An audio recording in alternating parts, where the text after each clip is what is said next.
ఏపీలో బీజేపీతో టీడీపీ ఎన్నికల్లో ఎందుకు పొత్తు పెట్టుకోవాలనుకుంది? ఒకప్పుడు మోదీని తీవ్రంగా విమర్శించిన చంద్రబాబు ఇప్పుడు స్టాండ్ మార్చారు.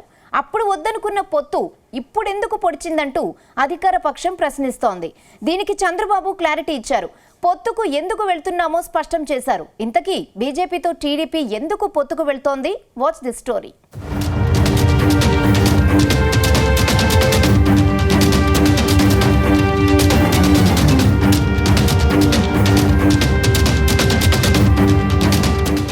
ఏపీ రాజకీయాల్లో ఈసారి పొత్తులు కీలకం కాబోతున్నాయి.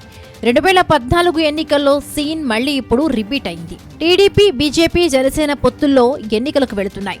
ప్రభుత్వ వ్యతిరేక ఓటు చీలకూడదనే లక్ష్యంతో 3 పార్టీలు జతకట్టాయి. 2014లో టీడీపీ, బీజేపీ పొత్తు పెట్టుకోగా జనసేన మద్దతునిచ్చింది. ఆ ఎన్నికల్లో పవన్ కళ్యాణ్ పార్టీ పోటీ చేయలేదు. అప్పుడు అసెంబ్లీ ఎన్నికల్లో టీడీపీ సంకీర్ణమే విజయం సాధించింది, ప్రభుత్వాన్ని ఏర్పాటు చేసింది.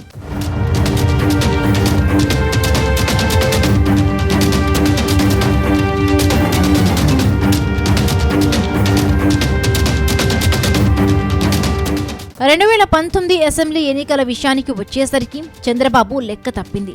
ప్రత్యేక హోదా, విభజన హామీలను సాకుగా చూపించి బీజేపీతో పొత్తును టీడీపీ తెంచుకుంది. ఎన్డీఏ నుండి బయటకొచ్చేసింది.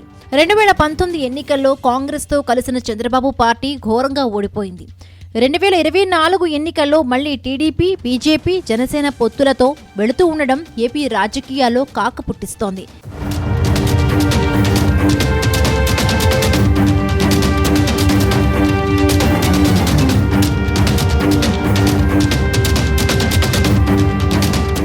స్పెషల్ స్టేటస్ పేరు చెప్పి బీజేపీతో కటిఫ్ చెప్పిన టీడీపీ ఇప్పుడు మళ్లీ ఆ పార్టీని ఎందుకు కలుపుకుపోయేందుకు ప్రయత్నిస్తోందంటూ ప్రశ్నలు వ్యక్తమయ్యాయి. ఇదే అంశంపై అధికార పార్టీ టీడీపీని దుమ్మెత్తిపోస్తోంది. జనం కూడా టీడీపీ వైఖరి ఏంటా అని ఆసక్తిగా చూస్తున్నారు. ఈ నేపథ్యంలో చంద్రబాబు క్లారిటీ ఇచ్చారు. ప్రత్యేక హోదా ఆంధ్రుల సెంటిమెంట్ అని, అది అడిగితే బీజేపీ ఇవ్వలేదు కాబట్టే తాము డిఫర్ అయ్యామన్నారు. ఆ ఒక్కటి తప్ప బీజేపీతో తమకు ఎక్కడా అభిప్రాయ భేదాలు లేవని తేల్చి చెప్పేశారు. ఓ మీడియా సమావేశం సందర్భంగా చంద్రబాబు క్లారిటీ ఇచ్చారు. ప్రత్యేక హోదా, విశాఖ స్టీల్ ప్లాంట్తో పాటు విభజన హామీలను అడుగుతున్నామని, బీజేపీ ఏ విధంగా పరిష్కరిస్తుందో చూడాలన్నారు.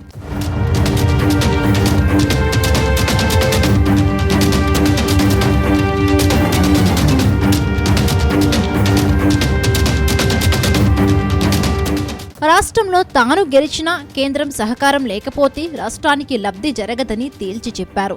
తాను బీజేపీ, జనసేనతో పొత్తు పెట్టుకుంటే ఎందుకు పెట్టుకున్నారంటూ కొందరు ప్రశ్నిస్తున్నారన్నారు. తక్కువ సీట్లు తీసుకుందంటూ జనసేనను రెచ్చగొట్టే ప్రయత్నం చేయడం దారుణమని వ్యాఖ్యానించారు. కానీ ప్రజల మేలు కోరే పొత్తు ఖరారు చేసుకున్నట్లుగా స్పష్టం చేశారు. రాష్ట్రం నిలబడాలి, దీనికి ప్రతి ఒక్కరూ వాళ్ళ బాధ్యత కింద ముందుకు రావాలి. ప్రతి ఒక్కరు ఏమంటారు, పొత్తులు ఎందుకు పెట్టుకోవాలి? ఓకే, 10 ఏళ్ళు కేంద్రంలో బీజేపీ ఉంది, రేపు కూడా మళ్ళీ బీజేపీని వస్తుందని అందరూ చెప్తున్నారు. సౌత్ ఇండియాలో తక్కువ, నార్త్ ఇండియాలో వస్తుందని. ఇప్పుడు జరిగిన డిస్ట్రక్షన్ మీరు చూసిన తర్వాత మళ్ళీ పునర్నిర్మాణం చేయాలంటే ఇప్పుడే 30 ఏళ్ళు వెనక్కి వెళ్ళిపోయాం. మళ్ళీ 30 ఏళ్ళు వెనక్కిపోయిన దాన్ని పికప్ చేయాలనుకుంటే కేంద్ర సహకారం అవసరం. నిధులు కానీ, పర్మిషన్లు కానీ, గ్రాంట్స్ కానీ, ప్రాజెక్ట్స్ కానీ, దేనికైనా వాళ్ళ క్లియరెన్సెస్ కానీ అన్నీ అవసరం. ఒకవేళ ఇక్కడ నేను గెలిచినా వాళ్ళ సహకారం లేకపోతే మనం పునర్నిర్మాణం చేయలేం. ఇలాంటివి వచ్చినప్పుడు ఇంకొక పక్కన మీరు జనసేనతో ఎందుకు పొత్తు పెట్టుకోవాలి, జనసేన తెలుగుదేశం ఎందుకు పెట్టుకోవాలి అంటే వీళ్ళ ఉద్దేశం మీరు ఫైట్ చేసుకోండి, ఓట్లు డివైడ్ చేసుకోండి, మేము అబద్ధాలు చెప్తాం, ప్రజల్ని మోసం చేస్తాం, మభ్య పెడతాం, మళ్ళా గెలుచుకొని రాష్ట్రాన్ని సర్వనాశనం చేస్తామనే పరిస్థితికి వచ్చారు. ఇంకొక పక్క సీట్లు అయిన తర్వాత తెలుగుదేశానికి మీకు ఎప్పుడూ లేనంత తక్కువ సీట్లు తీసుకున్నారు, ఎప్పుడు మీరు పోటీ చేయలేదు ఇన్ని తక్కువ సీట్లలో అని ఒక పక్క, ఇంకొక పక్క జనసేనని నీకు తక్కువ సీట్లు వచ్చాయని ఆయన రెచ్చగొట్టడం, బీజేపీ మీరు నేషనల్ పార్టీ ఇన్నేనా మీరు తీసుకునేది, మీరు గట్టిగా చెప్తే ఇంకా ఎక్కువ సీట్లు వస్తాయి కదా అంటే ఇలాంటి విధ్వంసకరమైనటువంటి రోల్ని వీళ్ళు ప్లే చేసే పరిస్థితికి వచ్చారు. ఆ రోజు పవన్ కళ్యాణ్ గురించి చెప్పింది రాష్ట్రం గెలవాలి, అదే మరి ఓటు డివైడ్ కాకూడదు.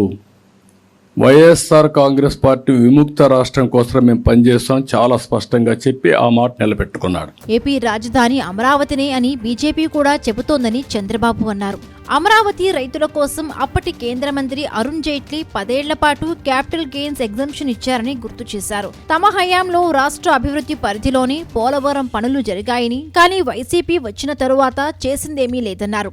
మీకు ఒకటే గుర్తుపెట్టుకోవాలి, ఇవన్నీ కూడా చాలా వరకు వాళ్ళు చేసిన సమస్యలు కాదు ఇవి. బీజేపీ కూడా అమరావతి మా రాజధాని అని చెప్తున్నారు, మేము కూడా డబ్బులు ఇచ్చామని చెప్తున్నారు.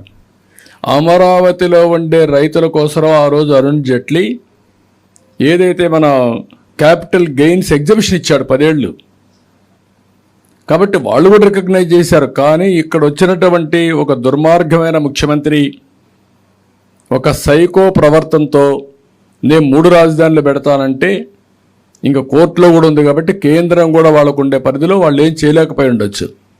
కానీ దానికి పరిష్కార మార్గం ఈ ప్రభుత్వం పోవడమే. పోలవరాన్ని వాళ్ళు వద్దన్నారా, కట్టొద్దన్నారా, లేకుంటే మొత్తం డయాఫామ్ వాళ్ళ దగ్గర నుంచి కూల్చేయమన్నారా? ఎవరు చెప్పారు? వాళ్ళు అడుగుతున్నారు, సమాధానం చెప్పడం లేదు. ఇలాంటివన్నీ కూడా మనం గుర్తుపెట్టుకోవాల్సింది ఏంటంటే, ఇలాంటి పరిస్థితులు వచ్చాయంటే is the main responsible person. ఇన్నిసార్లు పోయాడు, కన్విన్స్ చేయొచ్చు కదా. విశాఖపట్నం స్టీల్ కూడా నేను ముఖ్యమంత్రిగా ఉన్నాను, వాజ్పేయి గారు ముఖ్యమంత్రిగా ఉన్నారు, సిక్ అయిపోయింది, డబ్బులు లేవు, నేను ఒకటే రిక్వెస్ట్ చేశాను మీరు చేయాలని గట్టిగా పట్టుబడితే అప్పట్లో 2,000 కోట్ల ఎంత ఇచ్చి ఈక్విటీ కింద ఇచ్చి రివైవ్ చేశారు. ఇప్పుడు లాభాల బాట వచ్చింది, ఇప్పుడు మళ్ళీ నష్టాలు వచ్చాయి. సెయిల్ ఉంది, ప్రత్యామ్నాయాలు చాలా ఉన్నాయి. గవర్నమెంట్లోనే ఉంటుంది, సెయిల్లో పెట్టచ్చు, ఇక్కడ ఒక యూనిట్ ఉంటుంది. అలాంటి ప్రత్యామ్నాయ మార్గాలు ఉన్నాయని కన్విన్స్ చేయాల్సిన బాధ్యత రాష్ట్ర ప్రభుత్వం పైన ఉంది. అవి చేయడంలో టోటల్గా ఫెయిల్ అయ్యారు. విశాఖపట్నం రైల్వే జోన్కు కూడా ప్రయత్నం చేయలేదంటే ప్రయత్నమే కాదు, ల్యాండ్ ఇవ్వకుండా ఆగిపోయింది. ఇంకెప్పుడు చేస్తారంటే రేపు ఎల్లుండి ఇంటికి పోతారు. కాబట్టి మీరు కూడా ఆలోచించాల్సింది ఏంటంటే, రాష్ట్రంలో ఉండే మేధావులంతా థియరాటికల్గా ఏదో ఆలోచించి మీరు చేయడం కాదు, ప్రాక్టికల్గా ఏమేమి సాధ్యాలు అవుతాయి.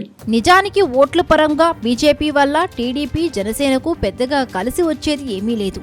పైగా బీజేపీతో పొత్తు వల్ల కొన్ని వర్గాలు విపక్ష కూటమికి దూరమయ్యే ప్రమాదాలే ఎక్కువ. అయితే తాము అధికారంలోకి వచ్చిన తరువాత రాష్ట్రానికి నిధుల విషయంలో కేంద్రం మద్దతు అవసరమన్నది చంద్రబాబు ఆలోచన. ఏపీలో వైసీపీ అధికారంలో ఉండడంతో ఈసారి ఎన్నికలు ఫ్రీ అండ్ ఫెయిర్గా జరుగుతాయంటూ అన్ని భయాలు టీడీపీలో ఉన్నాయి. వ్యవస్థలను అదుపులో పెట్టుకొని వైసీపీ అరాచకం సృష్టిస్తుందేమోనని భయపడుతోంది. అలా కాకుండా ఉండాలంటే కేంద్రంలో అధికారంలో ఉన్న పార్టీ మద్దతు అవసరం. అందుకే బీజేపీతో పొత్తుకు టీడీపీ సై అంటోంది.